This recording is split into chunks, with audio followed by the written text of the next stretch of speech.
अगर आप video mixing सीखकर नाम और पैसा कमाना चाहते हैं तो फिर ये चैनल आपके लिए ही है। नमस्कार दोस्तों, स्वागत है आपका हमारे YouTube channel play edit solution में। इस चैनल पे मिलता है आपको सॉल्यूशन के साथ साथ विश्वास भी। तो आशा करता हूँ कि आप सभी लोग अच्छे होंगे और मैं भी ठीक हूँ।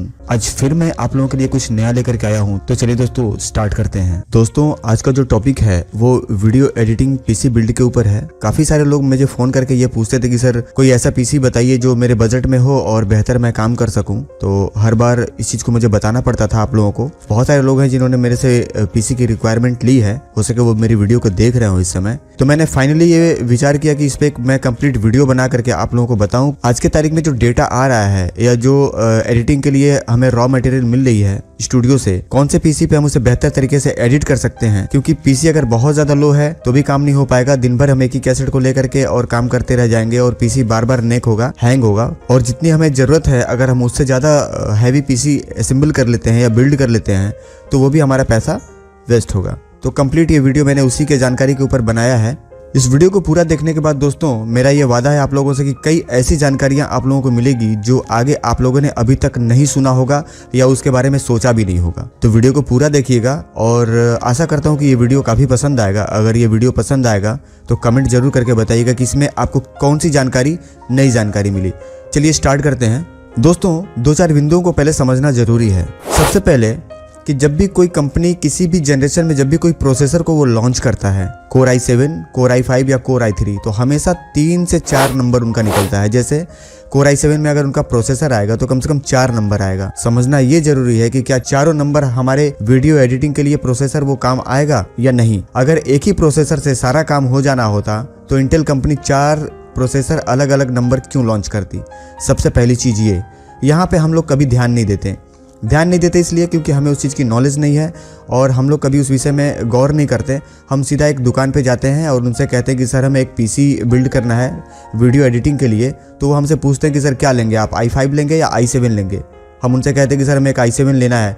i7 में कोई भी नंबर वो पकड़ा देते हैं और हमें नॉलेज नहीं होता है और हम उस नंबर को असेंबल करा करके ले करके अपना 1,00,000 1,50,000 रुपये जो भी हमारा बजट होता है उसके अकॉर्डिंग हम असेंबल करके पीसी लेकर के चले आते हैं।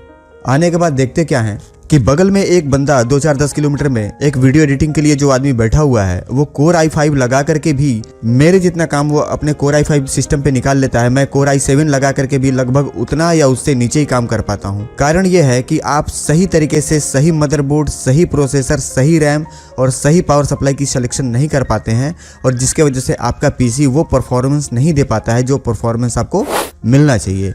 हम इन्हीं सब बिंदुओं पे आप बात करेंगे आज और पूरे बारीकी से इस चीज़ को समझेंगे। हो सके दोस्तों कि ये वीडियो 2-4 मिनट लंबी हो, लेकिन मेरा ये वादा है आप लोगों से कि जो जानकारी मैं आज इस वीडियो में देने वाला हूँ ये जानकारी ना तो आपको आज तक किसी वीडियो में मिली थी और ना ही कोई देगा। हाँ, वो अलग बात है कि मेरी वीडियो को देख करके अगर कोई इसकी कॉपी करके और अपना कोई दूसरा वीडियो बना करके ये जानकारी उसमें शेयर करे तो अलग बात है।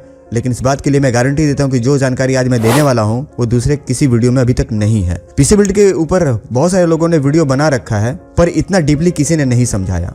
दोस्तों समझना ये जरूरी है सबसे पहले पीसी बिल्ड करने से पहले कि हमें काम किस सॉफ्टवेयर पे करना है। अभी बहुत सारे लोगों से आपने ये सुना होगा कि सर राइजन आप ले लीजिए, राइजन पे बेस्ट काम होता है, राइजन बहुत फास्ट चलता है, राइजन की परफॉर्मेंस बहुत अच्छी है। राइजन की परफॉर्मेंस बहुत अच्छी है लेकिन कहाँ पे है? गेमिंग के लिए है। हमें गेम तो करना नहीं है, हमें एडिटिंग करनी है।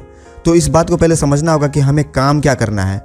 जो काम करना है उसी के अकॉर्डिंग हमें मदरबोर्ड, प्रोसेसर, रैम या कोई भी चीज का हमें चुनाव करना है। यहाँ भी अभी 2 चीजें हैं दोस्तों, ध्यान दीजिएगा मेरी बात पे। आपको एडोब के सॉफ्टवेयर पे एडिटिंग करना है या ईडीएस पे। अगर ईडीएस पे आपको काम करना है तो आपके लिए इंटेल का प्रोसेसर बेस्ट है।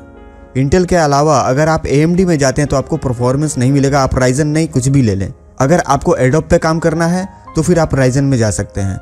राइजन पे आपको बेस्ट परफॉर्मेंस मिलेगा, इंटेल पे नहीं। तो इन दोनों चीज को आपको पहले समझना पड़ेगा। अगर आपको ईडीएस पे काम करना है तो आप इंटेल का प्रोसेसर लगाएं और अगर आपको एडोब में प्रीमियर प्रो या आफ्टर इफेक्ट पे अगर काम करना है तो आप AMD का प्रोसेसर लगाएं, राइजन वगैरह जो भी आपको लगाना हो, जो भी नंबर लगाना हो आपके बजट के हिसाब से। अब दोस्तों मैं आप लोगों को समझा दूं कि कारण क्या है कि हम अपने AMD प्रोसेसर पे ईडीएस से परफॉर्मेंस नहीं ले पाएंगे। आगे बढ़ते हैं दोस्तों। अब लेते हैं कुछ प्रोसेसर की जानकारी। मैंने कुछ यहाँ पे सेलेक्ट करके रखा हुआ है आप लोगों को बताने और दिखाने के लिए। कभी भी प्रोसेसर लेने से पहले इस बात का ध्यान रखिएगा कि प्रोसेसर नंबर जो भी आप ले रहे हैं उसमें कहीं भी लास्ट में F नहीं लगा होना चाहिए। ये जो अभी आप हाईलाइट देख रहे हैं 10700K, ये 10700F नहीं होना चाहिए। अगर F हुआ तो उसमें इनबिल्ट ग्राफिक्स नहीं मिलेगी, और जब आपको इनबिल्ट ग्राफिक्स नहीं मिलेगी तो जो मीडिया हार्डवेयर इनकोडर का जो ऑप्शन है EDS 8 के अंदर फास्ट रेंडर के लिए, वो आपका इनेबल नहीं होगा। और जब वो इनेबल नहीं होगा तो Core i7 लगा करके भी आप Core i7 का परफॉर्मेंस नहीं पाएंगे, और Core i5 के टक्कर में ही वो चल पाएगा, उससे भी नीचे का परफॉर्मेंस मिलेगा। फिर कोई मतलब नहीं आपका पैसा वेस्ट करने का। तो ये आपको हमेशा ध्यान रखना है कि आपका ये जो प्रोसेसर नंबर है ये 10700K हो, या आप अगर 9th जनरेशन में जा रहे हैं तो 9700K हो, तो K होना चाहिए, F में आपको नहीं जाना है। दूसरी चीज़ दोस्तों कि अगर आप F में जाते हैं तो F में आपको प्रोसेसर सस्ते मिलेंगे, लेकिन उसमें आपको ग्राफिक कार्ड अलग से लगाना पड़ेगा।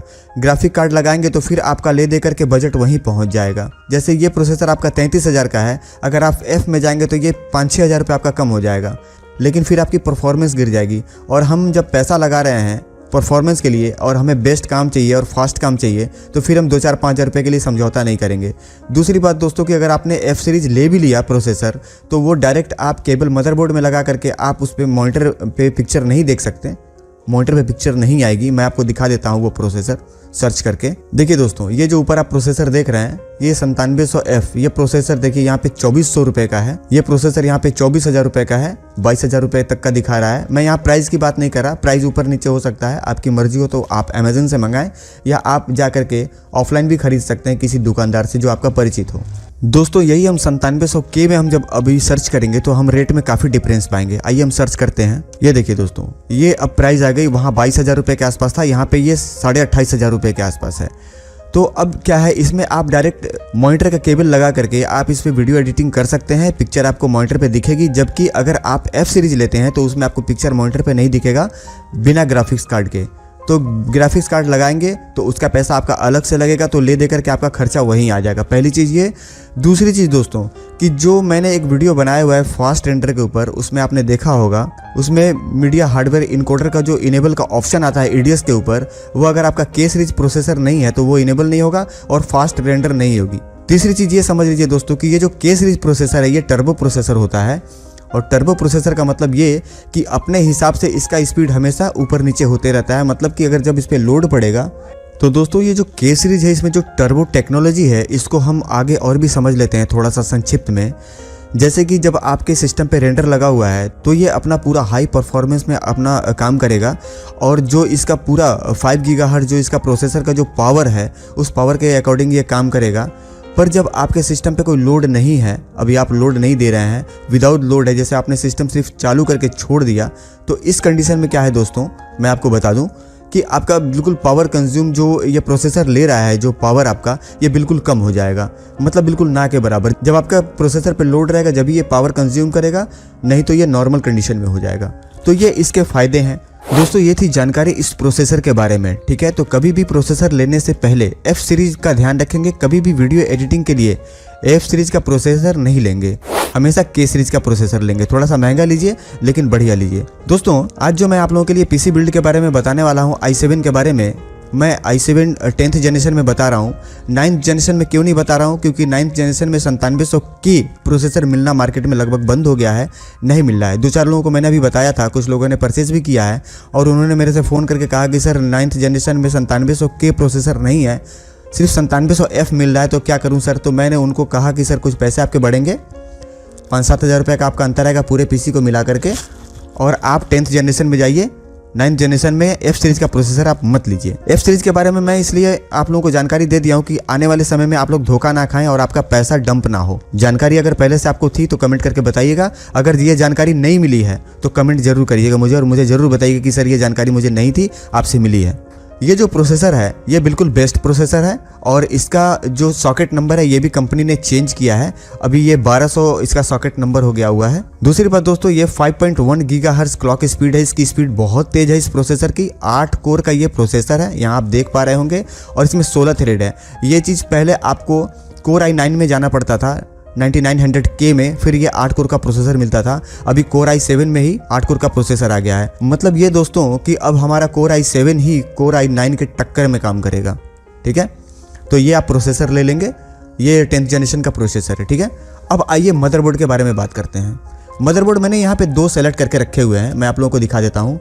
गीगाबाइट में RS सीरीज का Z490 ये अल्ट्रा मदरबोर्ड है। ये डायरेक्ट 12 को सपोर्ट करता है। 12 फेस का इसका डिजिटल VRM है। अभी आप VRM वगैरह नहीं समझ रहे होंगे तो इसको समझ लीजिए, क्योंकि बहुत लोग हैं जो ये सिर्फ जानते हैं कि ये मदरबोर्ड है, और मदरबोर्ड 5000 का भी है, मदरबोर्ड 10,000 का भी है, मदरबोर्ड 20,000 का भी है, मदरबोर्ड 56,000 का भी है, मदरबोर्ड 80,000 का भी है।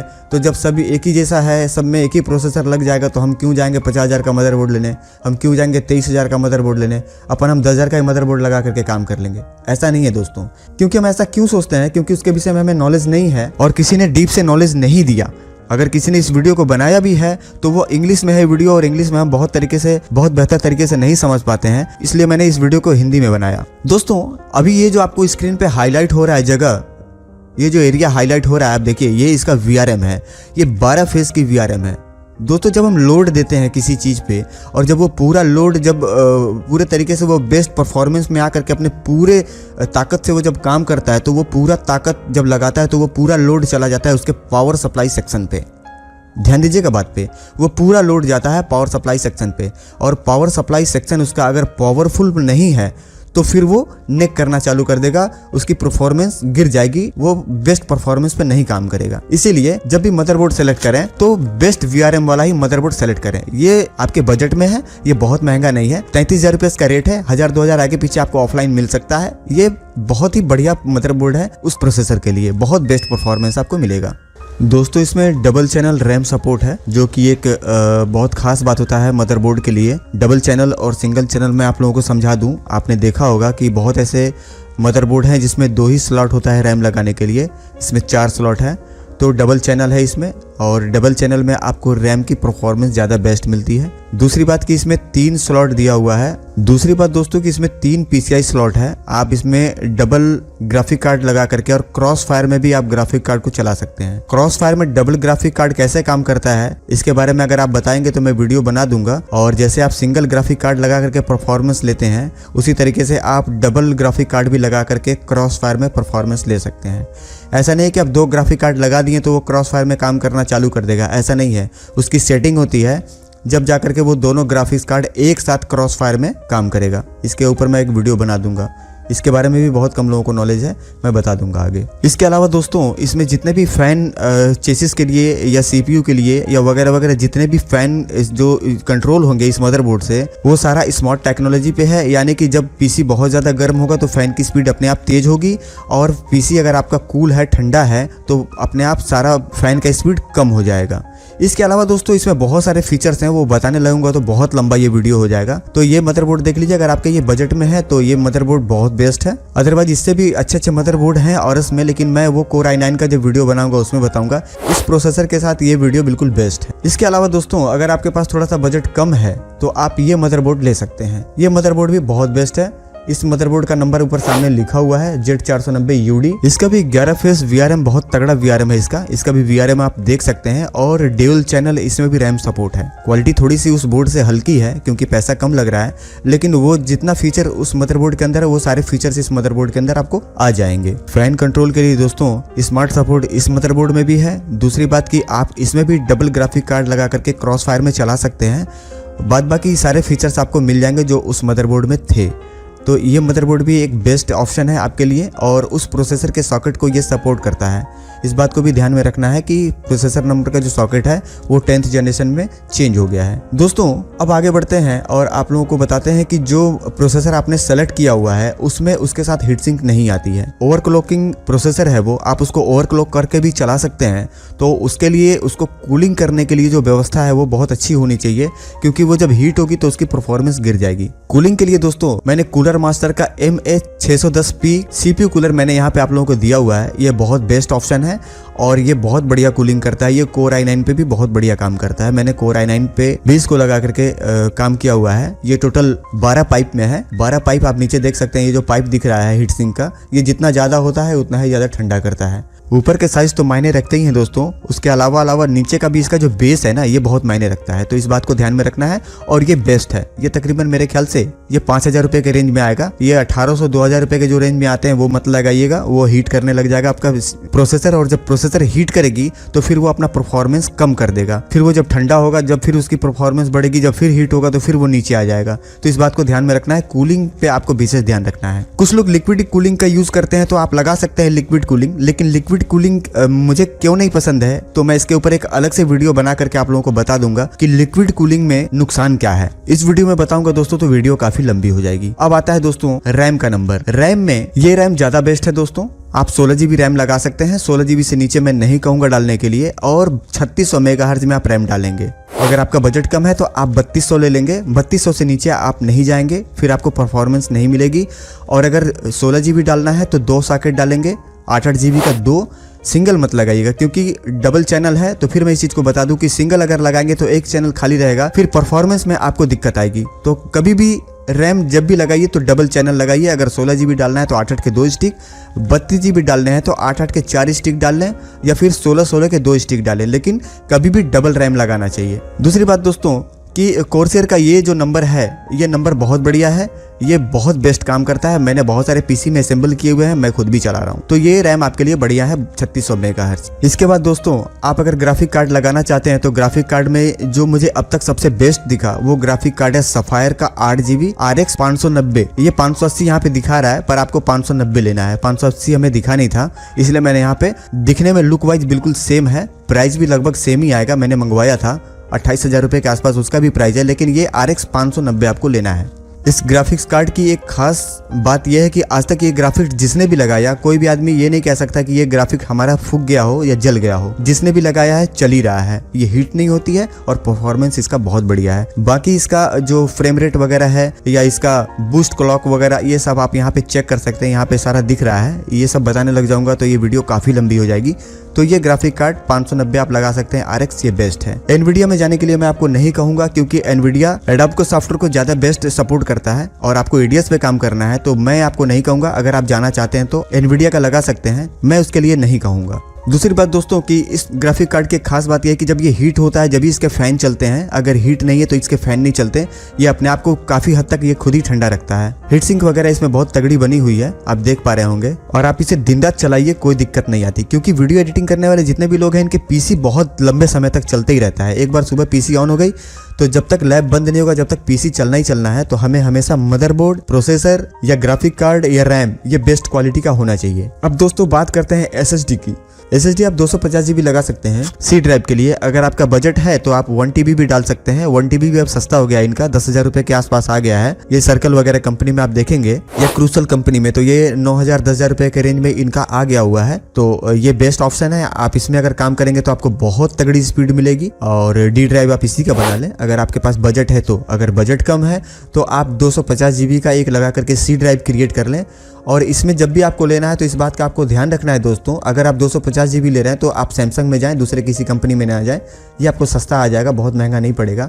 और इसमें आपको ध्यान ये रखना है दोस्तों कि इसमें NVMe M.2 आपको लेना है। NVMe M.2 में और नॉर्मल M.2 में अंतर यह है कि नॉर्मल आपका जो SSD होता है SATA, जो 3.5 इंच का आता है चौड़ा वाला, उसकी स्पीड होती है 512 MB रीड राइट की पर सेकेंड। और जो M.2 है वो SATA टाइप है, उसकी भी स्पीड 512 MB है पर सेकेंड।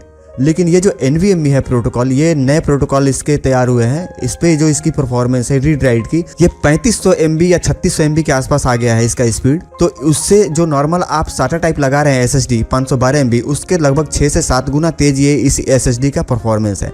थोड़ा सा 1500 आपको महंगा मिल सकता है ये, लेकिन आप जब भी लगाएं तो M.2 NVMe ही लगाएं, इसके अलावा दूसरे में आप ना जाएं। अब आता है हमारा नंबर कैबिनेट का। कैबिनेट आप जब भी सिलेक्ट करें तो हैवी कैबिनेट ही सिलेक्ट करें, क्योंकि आपकी पीसी हैवी है। तो अगर आप नॉर्मल कैबिनेट सेलेक्ट करते हैं तो आपको सेटिस्फेक्शन नहीं मिलेगा, पहली चीज़ ये। और वो लुंज पूंज रहेगा, क्योंकि मटेरियल बहुत हैवी है, बहुत ज़्यादा है। और आपका अगर कैबिनेट हल्का है तो वो हिलेगा डुलेगा। तो आप इस समय ये कूलर मास्टर का ये आपका 5,500 5,000 रुपये के आसपास ऑफलाइन आ जाना चाहिए। मैंने मंगवाया था तो ये बहुत बेस्ट है। और कूलर मास्टर की क्वालिटी कैबिनेट के मामले में हमें बताना नहीं है, जो यूज़ कर रहे हैं उनको पता होगा। तो ये बहुत बेस्ट है, बहुत हैवी है और बहुत अच्छा है। और RGB है, चारों तरफ से कूलिंग की व्यवस्था इसमें बनी हुई है।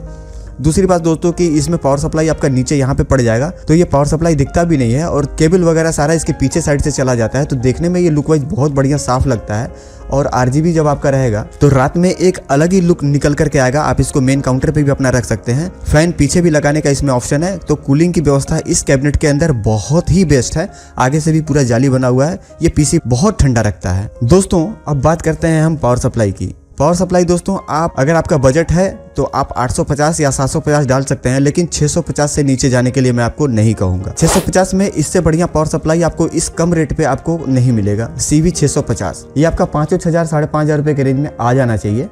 इसमें और भी सीरीज आते हैं, CX वगैरह सीरीज आते हैं, लेकिन वो महंगे हैं। दोस्तों यहाँ पे आप देख पा रहे होंगे 80+ ब्रोंज सर्टिफाइड ये पावर सप्लाई है। ये पावर सप्लाई बहुत अच्छी है और आप दिन रात चलाएं कोई दिक्कत नहीं।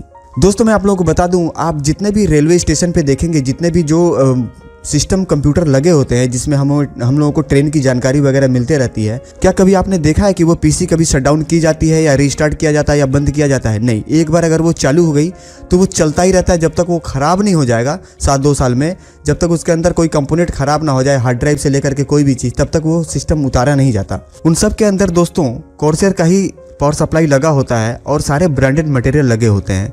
वो बेशक हल्के क्वालिटी के होते हैं, जैसे Core i7 नहीं होता है, Core i3 होगा या Core 2 Duo होगा, लेकिन जो भी मटेरियल होता है वो सारे ब्रांडेड ही होते हैं। तो दोस्तों ये थी जानकारी कुछ पीसी से संबंधित। दोस्तों जानकारी कैसे लगी ये कमेंट करके जरूर बताइएगा। और क्या ये जानकारी आपको पहले से थी? अगर नहीं थी, अगर आपको नया मिला है तो जरूर बताइएगा। खास करके मैं आप लोगों को प्रोसेसर के विषय में कुछ चीजें और बता दूं। प्रोसेसर नंबर जितने भी डिजाइन किए जाते हैं, अलग अलग काम को ध्यान में रख करके कंपनी डिजाइन करती है। जैसे बैंकिंग के काम के लिए हमें बहुत सारे मल्टीपल ब्राउजर को खोलना पड़ता है, बहुत सारे टैब को खोलना पड़ता है, तो उसके अंदर काम करने के लिए हमें दूसरा नंबर है, हम उस पर काम करते हैं। और हमें वीडियो एडिटिंग के लिए दूसरा नंबर चाहिए, क्योंकि वीडियो एडिटिंग में एक ही काम करना है, लेकिन वो एक काम बहुत हैवी हो जाता है। इसको लेकर के हमें ये समझना पड़ेगा प्रोसेसर लेने से पहले कि हमारा बेस्ट परफॉर्मेंस के लिए कौन सा प्रोसेसर होगा। जैसे एक उदाहरण से हम समझ लेते हैं कि कुछ प्रोसेसर ऐसे हैं जिनके स्पीड आपको ऐसा लगेगा कि सस्ता भी है और बहुत तेज है, लेकिन जब उस पर आप लोड देंगे तो वो प्रोसेसर बैठ जाता है, वो फिर फास्ट नहीं रह जाएगा, वो स्लो हो जाएगा। जैसे इसको हम एक उदाहरण से समझते हैं। जैसे मान लीजिए हमें एक अपना पूरा गोदाम खाली करना है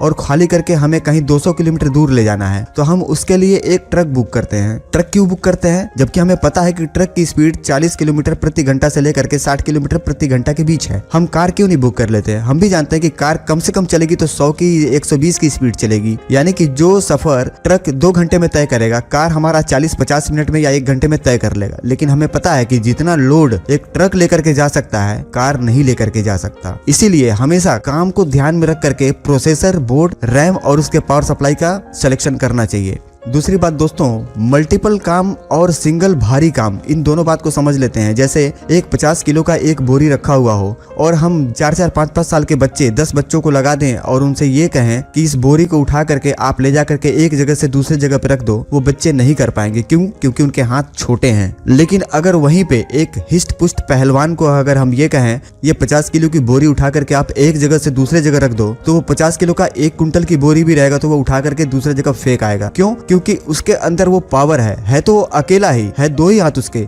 लेकिन वो 1 कुंटल का बोरी उठा सकता है। और बच्चे छोटे हैं, 10 बच्चे हैं, 20 हाथ हो गए, लेकिन वो बोरी फिर भी नहीं उठा पाएंगे। तो इन सब बातों को मैं इसलिए उदाहरण दे रहा हूं दोस्तों कि किसी भी चीज को कभी भी जब आप सेलेक्ट करते हैं उसको लेने के लिए, तो उसके विषय में पूरी नॉलेज और पूरी जानकारी आपको होना चाहिए। इंटेल कंपनी जब भी Core i5, Core i7 जब भी कोई नया जनरेशन में प्रोसेसर लॉन्च करता है तो हमेशा 4-5 नंबर वो निकालता है। कंपनी ये बात को अच्छे तरीके से जानती है कि जो प्रोसेसर जिस काम के लिए, जहां के लिए बनाया जा रहा है, वो वहीं काम करेगा, दूसरे जगह के लिए नहीं है। और जब हम इस चीज को नहीं जानते हैं तो किसी भी दुकानदार से जा करके हम ऐसे तैसे अपना पैसा वेस्ट करके Core i5, i7, i9 assemble करवा लेते हैं। और जब असेंबल करवा करके उसको घर लाते तो हम ये देखते हैं कि Core i5 लगा करके भी एक आदमी मेरे से ज्यादा काम कर रहा है और मैं Core i7 लगा करके भी परेशान हूँ। तो दोस्तों इस बात को ध्यान में रखिएगा। और अभी भी अगर आपको इस वीडियो में पूरे तरीके से हर बात नहीं क्लियर हो पाई हो और कुछ चीज छूट गया हो अगर मेरे से, और अगर आपके सवाल का जवाब मैं नहीं दे पाया हूं, तो वीडियो के अंदर मेरा नंबर आपको मिला होगा, उस नंबर पे कॉल करके आप मेरे से बात कर सकते हैं या व्हाट्सअप करके मुझे उस चीज के विषय में पूछ सकते हैं। दोस्तों वीडियो कैसी लगी ये जानकारी मुझे कमेंट के माध्यम से जरूर दीजिएगा। और अगर आपको Core i5 पे या Core i3 पे या Core i9 पे अगर आपको पीसी बिल्ड के बारे में जानकारी चाहिए कि बेस्ट प्रोसेसर कौन सा है, बेस्ट रैम कौन सा है या कौन सा मदरबोर्ड चलेगा, तो आप मुझे कमेंट करके बताइएगा। अगर 100 आदमी का इस बारे में कमेंट आया तो मैं अगला वीडियो उस चीज पे जरूर बनाऊंगा। तो चलिए दोस्तों, मिलते हैं अगले वीडियो में किसी नई जानकारी के साथ या किसी नए प्रोजेक्ट के साथ। तब तक के लिए आप सभी लोगों को मेरा प्यार भरा नमस्कार। जय हिंद दोस्तों।